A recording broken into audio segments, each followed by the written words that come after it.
Weather's our big story today. My goodness, isn't it warm? Chief Meteorologist Matt Zaffino joins us now to talk a bit about the heat as well as the possibility of seeing those northern lights, right? Yeah, absolutely, Pat. They're going off in the UK right now, so there's definitely an above average chance that we'll be able to see them here in Oregon later on tonight, of course, after it gets dark. But first, the heat, because we hit 91 today, our first 90, right?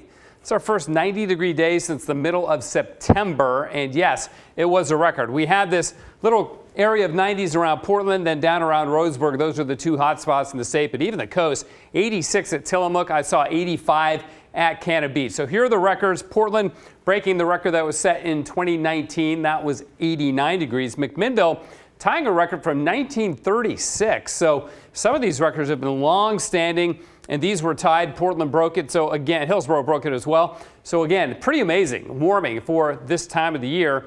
And the good news is, if you like warm weather, it's going to continue. We'll be very warm in the valleys again tomorrow, although I think we'll stay just below 90. I'm forecasting 89. And then the coast begins to cool on Saturday. Hey, I have a quick question on that, Matt. Does this mean that just kind of like our summer weather has arrived early and it's going to be hot now for the rest of the summer, or is this just kind of a one-off thing? Yeah, I get that question a lot. No, it doesn't mean that we're just going to stay hot from now through, August. We'll get some cooler weather. In fact, it looks like some cooler weather coming back towards the end of next week. And you know how this usually goes. We warm up in early May and then Memorial Day weekend rolls around and it's cold and wet. So hopefully that doesn't happen. I'm not forecasting that, but we've seen that pattern before. We'll cool off on Sunday for Mother's Day, which is great. So it won't be around 90 for moms and everybody preparing and taking care of the moms. It'll be around 80. So much more, tolerable temperatures as we go into Sunday and then into Monday. Okay, this is a really cool picture taken by Jim and Karen Young. Jim's a retired astronomer. He's got a great camera and he shoots pictures of the sun for us quite frequently. This is a couple of days ago and he was noticing this big batch of sunspots here, which is 16 Earth diameters, if you will. So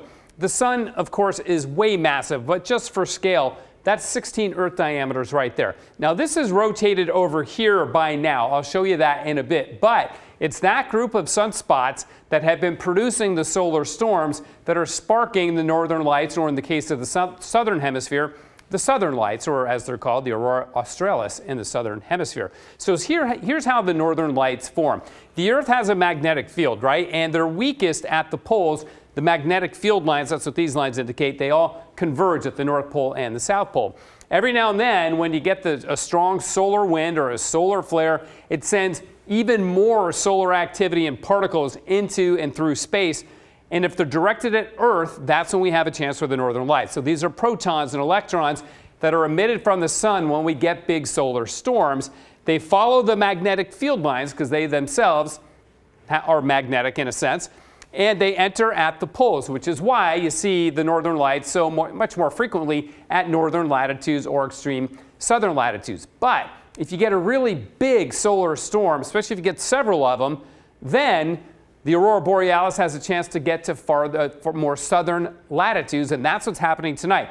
The other really interesting thing is you can tell by the color that you're seeing which kind of electrons are getting excited by this solar activity and the solar particles that are coming from those solar flares. So the excitation of the collisions of the solar particles with the ions and the molecules in our atmosphere create the lights. So the red auroras, very high up, oxygen molecules, okay? The blue auroras, nitrogen molecules. The green auroras, oxygen but lower down. And then the pink ones, that's from nitrogen as well. So super interesting. The physics of this and the chemistry of the atmosphere, the upper atmosphere, dictates what color we will see. Now, there's something called the K-index, which is kind of like the hurricane scale, 1 through 5, except this goes up to 9.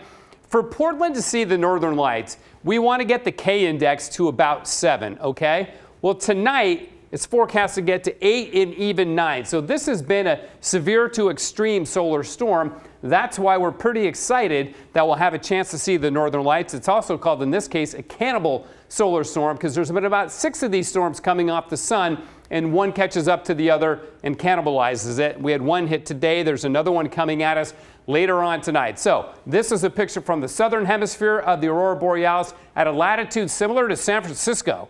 So again, we've got good potential. Look north after midnight, and it's best if you get away from the city lights, but if they're really strong, you may not need to. Pat? Wow, that'll be fascinating. Thank you, Matt. Appreciate it. Great stuff as always.